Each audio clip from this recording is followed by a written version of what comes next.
প্রতিপক্ষ যখন মাত্র ১১০ রানের টার্গেটে ব্যাট করছে তখন এমন সহজ ক্যাচ মিস ম্যাচের ফলাফল নিয়ে আর সংশয়ের অবকাশ রাখে না। বাংলাদেশি বোলারদের মরিয়া চেষ্টার পরও ব্যাটসম্যানদের ব্যর্থতায় সিলেটে প্রথম ৪ দিনের টেস্টে জয় তুলে নিল আফগানিস্তান অনূর্ধ্ব-১৯ দল। সিলেটে এসে প্রথম ৩ ওয়ানডেতে ম্যাচ হারার পর টানা ৩ ম্যাচে জয় পেল আফগানরা। যুদ্ধ বিধ্বস্ত একটা দেশের হার না মানা এই লড়াকু মনোভাবের প্রশংসা হচ্ছে সবখানে। আর এত সুযোগ সুবিধার পরও টাইগার যুবাদের ব্যর্থতা ভাবাচ্ছে ক্রিকেটামোদীদের। হোম গ্রাউন্ডে এমন হারের ব্যাখ্যা কী? পিচের সুবিধা নিয়ে প্রথম ৩ ওয়ানডে জিতলেও আফগানরা যেন দেখিয়ে দিচ্ছে স্পোর্টিং পিচে এগিয়ে আছে তারাই। তাই তো একমাত্র ৪ দিনের ম্যাচে হার এড়াতে পারল না টাইগার যুবারা।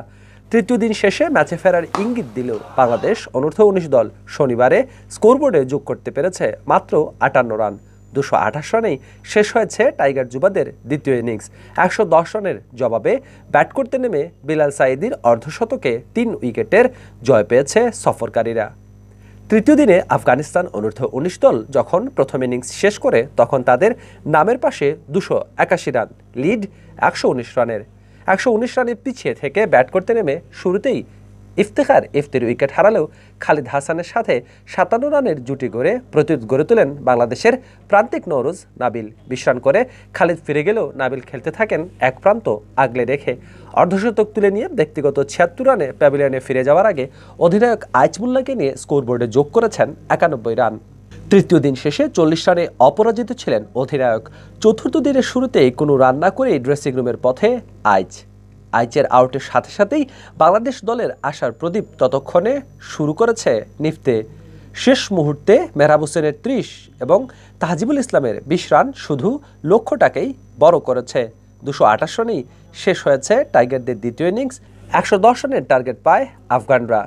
১১০ রানের লক্ষ্যে ব্যাট করতে নেমে আক্রমণাত্মক ক্রিকেট খেলতে গিয়ে এক প্রান্ত থেকে উইকেট হারাতে থাকলেও অপর প্রান্ত আগলে রাখেন প্রথম ইনিংসে শতক তুলে নেয়া বিলাল সাঈদী। প্রথম ইনিংসে ১১৪ রানের পাশাপাশি দ্বিতীয় ইনিংসে সাঈদীর ব্যাট থেকে আসে মূল্যবান ৫৪টি রান।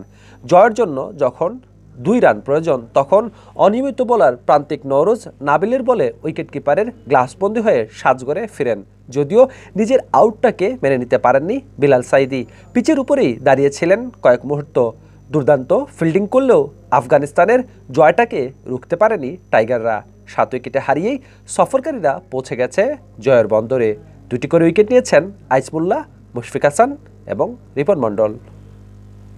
হাসান মোহাম্মদ শামীম, বাংলা ভিউ, সিলেট।